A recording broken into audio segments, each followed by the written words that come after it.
Well, I am in the middle of a bit of a theme weekend here. I spent Friday and Saturday night at two different weddings. And so it seemed fitting, since we're spending our Sundays this summer looking at various biblical encounters with God, that we would focus our attention here on a story that we usually look at during the season of Epiphany, when we're thinking about Jesus' identity becoming known to the world. Weddings are fertile ground for great stories, are they not? Hopefully, when you think about your wedding or the wedding of a loved one, your mind is filled with wonderful memories of a day of celebration and being surrounded by loved ones, family, and friends. And yet, inevitably, if you listen long enough to people's wedding stories, you usually get some good background on what really happened. The behind-the-scenes look usually drums up some interesting stories, things that were happening that the general population never knew were taking place. Jim and I were married on the day that we graduated from college. And if you're considering that option, we should talk. This was back in the late 1900s, right? So ancient history, in a way, before everyone or really anyone was carrying a cell phone. So what I remember is my parents dropping me off at the house I was living in off campus after graduation, and they very kindly checked in with me to make sure, do you need anything else, before they went on to get ready at a friend's house for the wedding. Now, mind you, I didn't know the phone number of that location, because back then you had to remember phone numbers in order to use them, right? And I assured them I was great. I was just going to go into the house, get showered, and then head over to the church to meet up with my bridal party. So I waved to them goodbye as they drove down the street, and then promptly had a pretty significant memory. My lease was up in 6 days. Jim and I were to leave that night from the wedding for a week-long wedding trip to Florida. So if you're good with math, this is not playing out very well. Jim was with his family getting ready for the wedding at another location. I didn't have a phone number for that location either, so no help coming from that direction. And so, like a crazy person, I started cramming my car with all of my belongings, believing I could move myself and be ready for my wedding a couple hours later. And just moments before I was supposed to meet up with my bridal party for photos, I pulled into the church parking lot, barely able to see out of a square inch of any window in my chock-full Ford Taurus, with my wedding dress crammed up against the passenger side window, still accessible for grabbing, I should add, and I made it. I got there. If anyone had been capturing all that on camera, though, it probably looked even more ridiculous than it sounded. But let's face it, most wedding days have something happen that's unexpected, maybe unimaginable, that takes place, which requires people to pivot, to rearrange, redirect, but which the general population, everyone sitting in the congregation so lovely, has no idea has taken place. This was the case at the wedding in Cana. John tells us that Jesus and his disciples made their way from Bethany to Cana in Galilee for the purpose of attending this wedding. What's interesting to note is that no one in history has ever been able to identify whose wedding this was. Some assume that this was a relative of Jesus's wedding, which would make sense as to why he was invited. And then I think we assume that the disciples were Jesus's plus ones or something like that. It's possible that Mary was the hostess of this event. And because we also assume at this point in history that Joseph, Mary's husband, Jesus' earthly father, would have since passed away, that Jesus had come to assist his mother at this event and brought along his friends to help. The point here is that the details of this wedding are fuzzy at best. But the festivities progressed, and somewhere along the way, a problem comes to light. Somewhere along the way, a miscalculation has occurred. Or maybe there were just too many plus ones, if you know what I mean.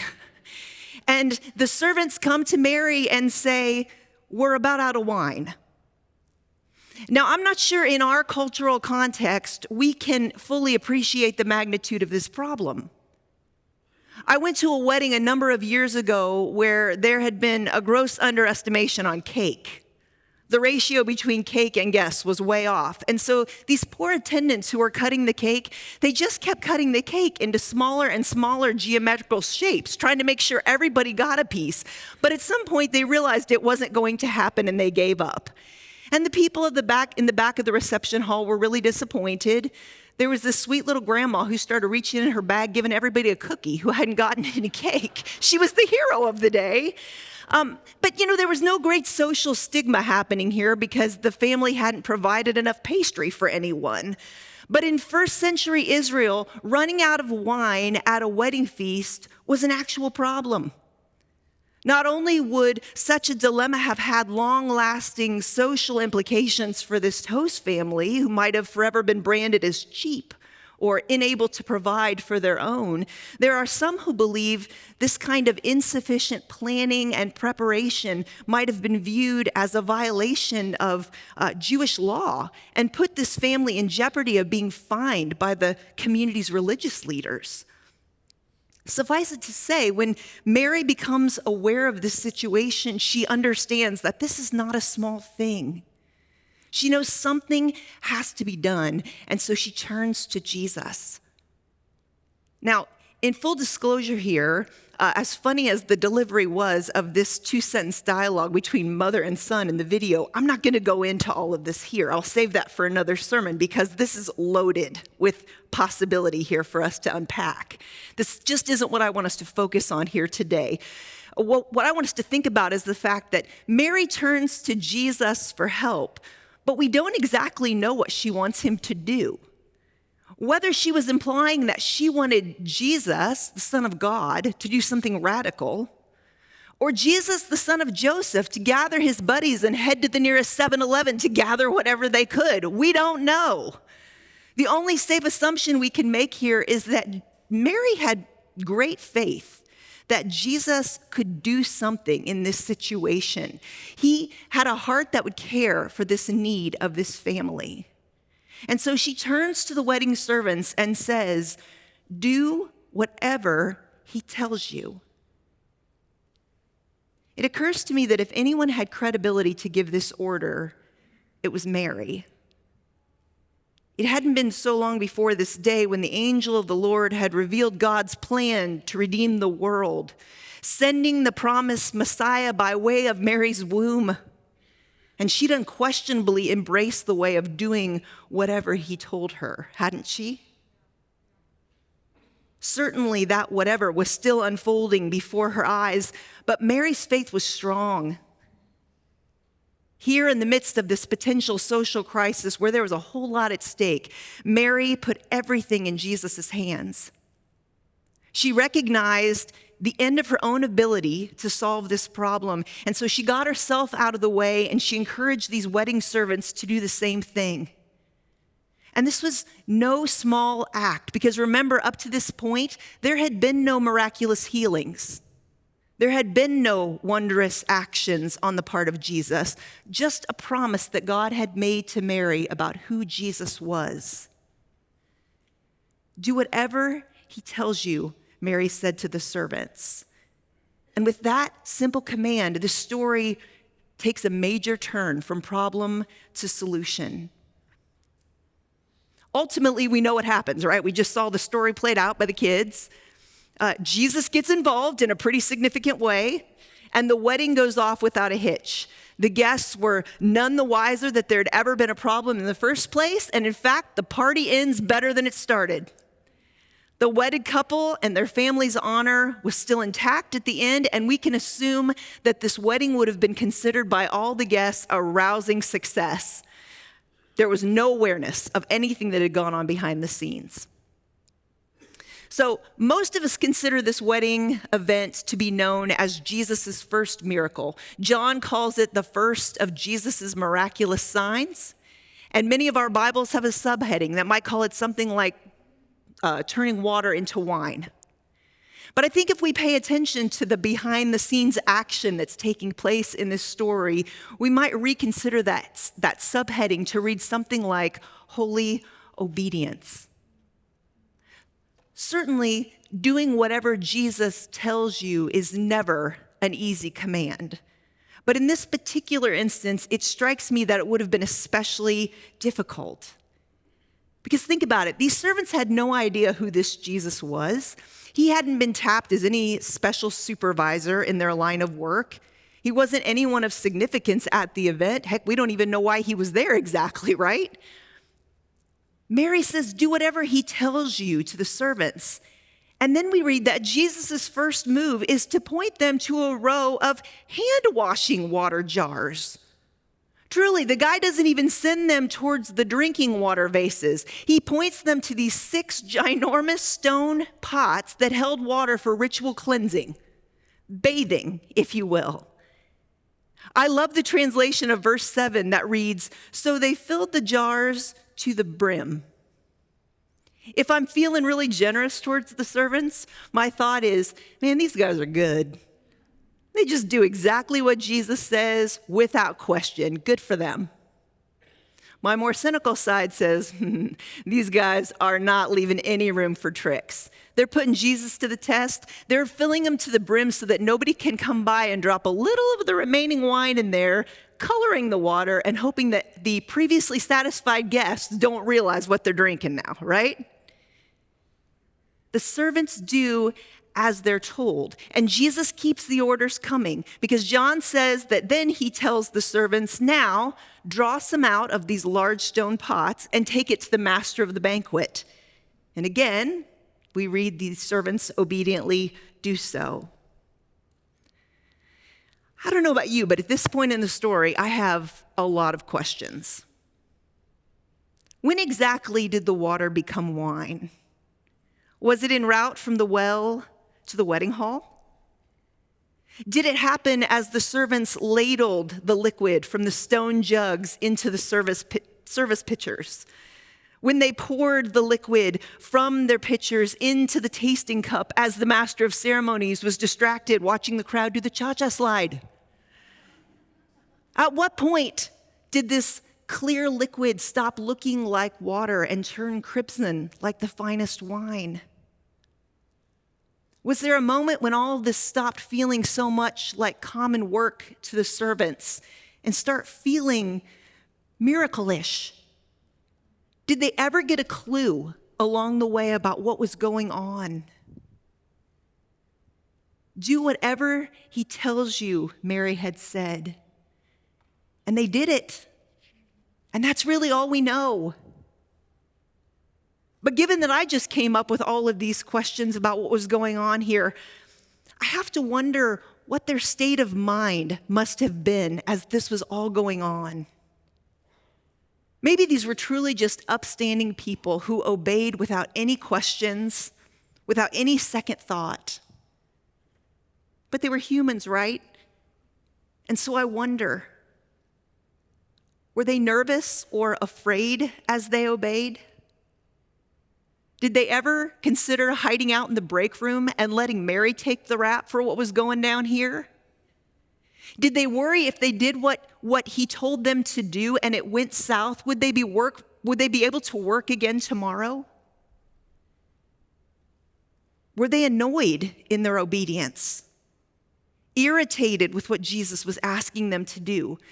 It was estimated that these large stone jugs held something like 180 gallons of water. So just the amount of work being tasked to go and fill these vessels was no small thing. And for what purpose? The problem here was not dirty hands. It was a lack of wine. So what on earth was he having them do? Was this labor for nothing?